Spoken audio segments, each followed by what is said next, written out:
Ada begitu banyak orang di luar kekristenan yang menuduhkan bahwa 25 Desember bukanlah hari kelahiran Yesus Kristus dan bukanlah hari Natal. Bahkan lebih liar, mereka mengatakan bahwa 25 Desember itu ternyata hari kelahiran Dewa Matahari. Assalamualaikum warahmatullahi wabarakatuh. Dalam video ini, Elia Miron menuduh orang-orang di luar kekristenan, atau kemungkinan besar dia menuduh orang-orang Islam, orang-orang Muslim, yang membantah bahwa tanggal 25 Desember bukan hari lahirnya Yesus. Padahal yang membantah itu dari pendeta Kristen sendiri, pendetanya sendiri. Silahkan disimak baik-baik. Saya pikir terlepas dari pro kontra itu, mayoritas percaya bukan 25 Desember. Saudara klik internet aja itu sudah data para pakar semua jelas di sana. Tapi 25 Desember memastikan itu dari mana? Ya paling-paling hanya bisa menerima Desembernya, tapi 25-nya itu menurut saya masih sukar untuk dibuktikan. Bahkan yang lebih banyak ini yang kubu yang mengatakan Natal bukan 25 Desember.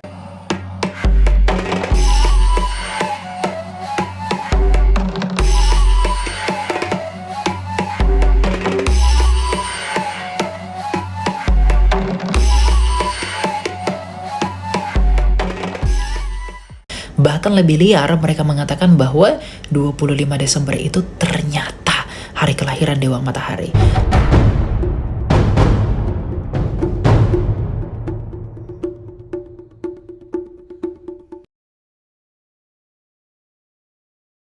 Nah, kekasih Tuhan, tapi pada 25 Desember itu di zaman Kaisar Konstantin, ya, itu kaisar pertama yang menjadi Kristen, ya. Kemudian bapak-bapak gereja melihat perayaan Saturnalia, di mana orang merayakan satu hari kafir di Romawi kuno sana. Dari 17 Desember mereka menanti matahari keluar pas di 25 Desember, dan itu mereka akan berpesta luar biasa. Melihat itu, bapak-bapak gereja melihat bahwa orang sudah jadi Kristen tapi tetap pertahankan budaya-budaya kafir, maka 25 Desember kemudian ditetapkan menjadi hari lahir Yesus. Haleluya. Oleh karena itu, sekarang kita akan menjawab dan membuktikan bahwa Tuhan Yesus benar-benar lahir pada tanggal 25 Desember dari kitab suci dan juga data sejarah. Yang pertama, kita akan membuktikan dari kitab suci. Injil Lukas 1 ayat 5. Pada zaman Herodes Raja Yudea ada seorang imam yang bernama Zakaria dari rombongan Abia. Istrinya berasal dari keturunan Harun, namanya Elisabeth. Apa yang dilakukan Imam Zakaria? Ayat 10. Pada waktu pembakaran dupa, seluruh umat berkumpul di luar dan bersembayang. Kalau pembakaran dupa artinya sedang melakukan hari raya Yom Kippur atau hari raya pendamaian. Nah, pada hari raya Yom Kippur ini dilakukan setiap tanggal berapa? Setiap tanggal 25 September. Nah, ayat 11, lalu tampaklah kepada Zakaria seorang malaikat Tuhan berdiri di sebelah kanan mezbah pembakaran dupa. Melihat hal itu ia terkejut dan menjadi takut. Namun malaikat itu berkata, "Jangan takut Zakaria, sebab doamu telah dikabulkan. Elisabeth istrimu akan melahirkan seorang anak laki-laki bagimu dan engkau harus menamai dia Yohanes." Artinya pemberitahuan tentang Yohanes sedang dikandung oleh Elisabeth yang adalah istrinya Zakaria itu terjadi pada hari raya Yom Kippur yang jatuh pada tanggal 25 September. Lalu kita lanjut ke Lukas 1 ayat 26. Dalam bulan yang ke-6, malaikat Gabriel disuruh Allah pergi ke kota bernama Nazaret di Galilea kepada seorang perawan yang bertunangan dengan seorang Yusuf dari keluarga Daud. Nama perawan itu Maria. Berarti 6 bulan dari 25 September adalah bulan Maret. Berarti malaikat mendatangi Maria itu pada bulan Maret. Apa yang dikatakan malaikat itu kepada Maria? Di ayat 30 malaikat itu berkata, "Jangan takut hai Maria, sebab engkau beroleh anugerah di hadapan Allah. Sesungguhnya engkau akan mengandung dan melahirkan seorang anak laki-laki, dan engkau harus menamai dia Yesus."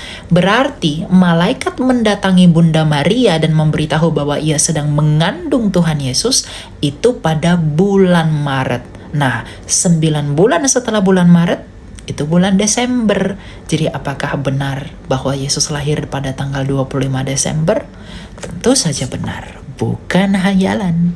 Sudah sama-sama kita dengar Elia Miron memberikan bukti kelahiran Yesus berdasarkan perkiraan ibu Yesus atau Bunda Maria hamil. Itu pun berdasarkan Maria didatangi oleh malaikat Gabriel. Tidak ada catatan pasti kapan Maria mulai hamil. Janin Yesus mulai ada di rahim Maria, itu pun tidak ada bukti tentang itu. Permulaan kehamilan tidak bisa dijadikan untuk menentukan hari lahir seseorang. Di zaman modern yang teknologi kedokteran sudah maju, USG untuk melihat janin sudah ada, tidak bisa juga ditentukan tanggal berapa seseorang akan lahir. Paling yang bisa dilakukan adalah perkiraan bulan kelahirannya. Dalam hal ini, argumentasi Elia Miron lemah untuk memastikan bahwa Yesus lahir pada tanggal 25 Desember.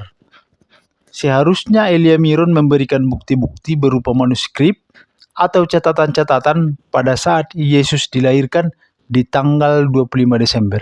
Itu baru pasti. Itu baru bisa dikatakan bahwa Yesus lahir tanggal 25 Desember.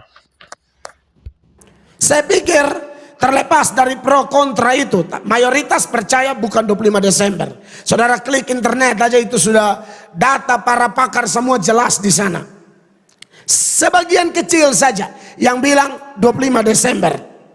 Jadi itu hoax, tidak benar.